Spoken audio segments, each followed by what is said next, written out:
पारंपरिक शेती न करता हे कमी खर्चात येणारं पीक आहे. त्यांनी हा पिकाचा प्रयोग करून पाहावा. जालन्यात मेक्सिकोचं चिया पीक 1.5 एकरात लाखोंचं उत्पन्न. तरुण शेतकऱ्याचा भन्नाट प्रयोग चर्चेत. पारंपरिक शेतीतून वाढत्या खर्चामुळे आणि घटत्या उत्पन्नामुळे अनेक शेतकरी आर्थिक अडचणीत सापडत आहेत. अशा परिस्थितीत काही प्रयोगशील शेतकरी नव्या पिकांकडे वळत आहेत आणि शेतीतून उत्पन्न वाढवण्याचा नवा मार्ग शोधत आहेत. जालना जिल्ह्यातील बदनापूर तालुक्यातल्या मांडवा गावातील एका तरुण शेतकऱ्याने असाच एक धाडसी आणि वेगळा प्रयोग करत थेट परदेशातील चिया या पिकाची लागवड केली आहे आणि आता त्याचा हा प्रयोग इतर शेतकऱ्यांसाठी प्रेरणादायी ठरत आहे. नेमका हा विषय तरी काय आहे हे जाणून घेणार आहोत आजच्या या व्हिडिओमधून. हा व्हिडिओ शेवटपर्यंत नक्की पहा आणि टाइम्स नाऊ मराठीच्या सर्व माध्यमांना सबस्क्राईब आणि फॉलो करायला विसरू नका.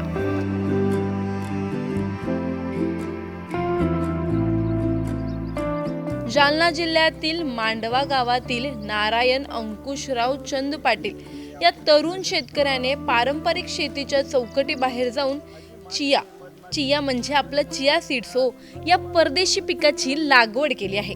मेक्सिकोमध्ये मोठ्या प्रमाणावर घेतलं जाणारं हे पीक आता जालन्यात फुलताना दिसत आहे.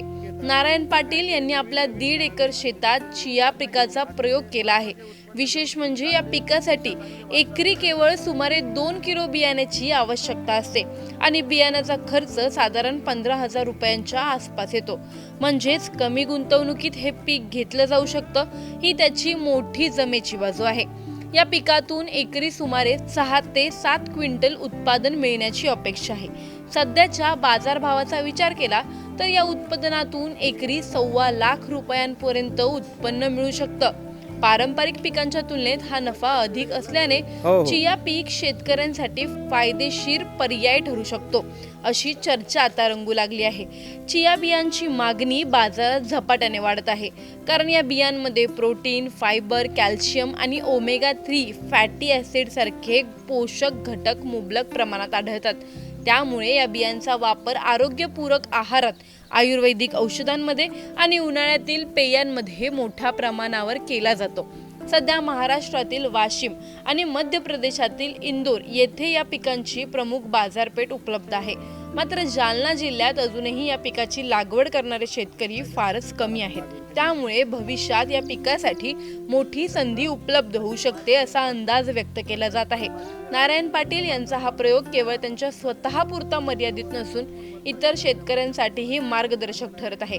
पारंपरिक शेतीसोबत नवनवीन पिकांचे प्रयोग केल्यास उत्पन्न वाढू शकते आणि शेती टिकून राहण्यासाठी नवे पर्याय उपलब्ध होऊ शकतात असा विश्वास त्यांनी व्यक्त केला. मी या पिकाविषयी आपल्या परिसरात शेतकऱ्याला एवढंच सांगेल की कमी खर्चामध्ये येणारं हा एक पीक आहे. पारंपरिक शेती न करता हे कमी खर्चात येणारं पीक आहे. त्यांनी हा पिकाचा प्रयोग करून पाहावा. याचं उत्पादन अतिशय चांगलं आहे आणि याचं मार्केटही चांगलं आहे, याचे रेट बी चांगले आहे. कमी पाण्यात येणारं पीक आहे आणि याच्यावर एक आपण बघू शकता, हा जी माशी आहे मधमाशी, आता ही मधमाशी ह्या सुगंध वासामुळं अतिशय आकर्षित झालेली आहे. याच्यावर भरपूर मधमाशी बसल्यामुळे ते पोलनही सुद्धा छान होणार आहे आणि याचं ॲव्हरेजही आणि याचं उत्पादनही भरपूर होणार आहे. शेतकऱ्यांना विनंती आहे की रेग्युलर पिकं न घेता आपण काहीतरी नवीन नवीन करावे आणि त्याच्यातून उत्पन्न घेऊन, अतिशय महत्त्वाचे उत्पन्न घेऊन चांगली वाटचाल करावी, असं माझं एक शेतकऱ्यांना सांगणं आहे. त्यांच्या या प्रयोगामुळे परिसरातील अनेक शेतकरी चिया पिकाकडे वळण्याचा विचार करत आहेत. बदलत्या काळात शेतीतही बदल आवश्यक आहेत, हेच या प्रयोगातून अधोरेखित होतं. पण आता काही प्रश्न समोर आहेत. महाराष्ट्रातील इतर शेतकरीही पारंपरिक पीक सोडून अशा नवीन पर्यायांकडे वळणार का? सरकार आणि कृषी विभाग अशा प्रयोगशील शेतकऱ्यांना योग्य प्रशिक्षण, बियाणे आणि हमी भाव देणार का? या पिकांसाठी स्थिर बाजारपेठ निर्माण होईल का, की शेतकरी पुन्हा एकदा जोखमीच्या फेऱ्यात अडकणार? सर्वात महत्त्वाचं म्हणजे चियासारखी परदेशी पिकं खरंच शेतीचा गेम चेंजर ठरणार, की हा फक्त एक तात्पुरता ट्रेंड आहे? तुम्हाला या प्रकरणी काय वाटतं आम्हाला कमेंटमध्ये नक्की कळवा. व्हिडिओ आवडल्यास लाईक व शेअर करायला विसरू नका. तसंच अशा नवनवीन अपडेट्ससाठी व माहितीपूर्ण व्हिडिओसाठी टाइम्स नाऊ मराठीला नक्की फॉलो करा. हे चिया सीड्स आहे. हे मेक्सिको देशातलं पीक आहे. याची लागवड आम्ही 5 डिसेंबरला केलेली आहे.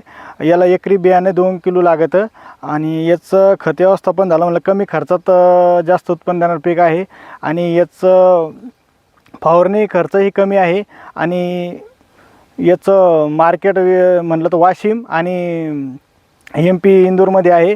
याचं एकरी उत्पन्न विचार केला तर एकरी 5 ते 7 क्विंटलपर्यंत उतारा येतो याचा आणि कमी खर्चात उत्पन्न देणारं पीक आहे. याला शेवटपर्यंत किती खर्च लागतो?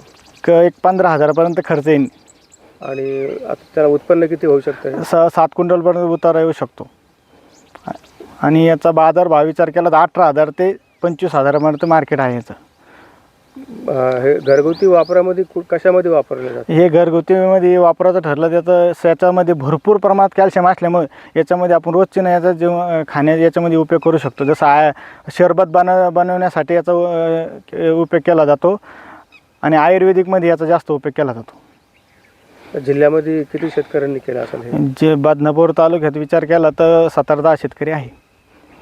आपण कधीपासून हे करताय?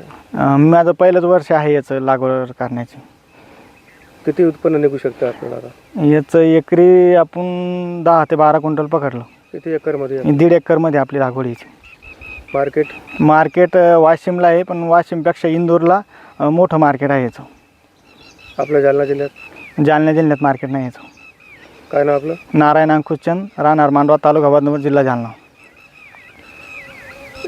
दुसऱ्या शेतकऱ्यांसाठी काय सांगाल आपण? दुसऱ्या शेतकऱ्यांना एवढं सांगू शकतो की पारंपरिक शेती न करता की नवीन काही पीक पद्धत अवलंबणे गरजेचं आहे. त्याच्यामध्ये चिया सीड घेऊ शकतो आपण. बरेचसे असे काही बाहेरच्या देशातले पीक आहे त्याच्यामध्ये आपण चियाचं उल्लेख करू शकतो किंवा लागवड करा म्हणू शकतो शेतकऱ्यांना. कमी खर्चात जास्त उत्पन्न देणारं पीक आहे.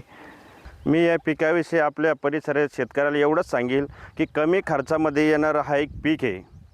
पारंपरिक शेती न करता हे कमी खर्चात येणारं पीक आहे. त्यांनी हा पिकाचा प्रयोग करून पाहावा. याचं उत्पादन अतिशय चांगलं आहे आणि याचं मार्केटही चांगलं आहे. याचे रेट बी चांगले आहे. कमी पाण्यात येणारं पीक आहे आणि याच्यावर एक आपण बघू शकता हा जी माशी आहे मधमाशी. आता ही मधमाशी ह्या सुगंध वासामुळं अतिशय आकर्षित झालेली आहे. याच्यावर भरपूर मधमाशी बसल्यामुळे ते पोलनही सुद्धा छान होणार आहे आणि याचं ॲव्हरेजही आणि याचं उत्पादनही भरपूर होणार आहे. शेतकऱ्यांना विनंती आहे की रेग्युलर पिकं न घेता आपण काहीतरी नवीन करावे आणि त्याच्यातून उत्पन्न घेऊन अतिशय महत्त्वाचे उत्पन्न घेऊन चांगली वाटचाल करावी असं माझं एक शेतकऱ्यांना सांगणं आहे.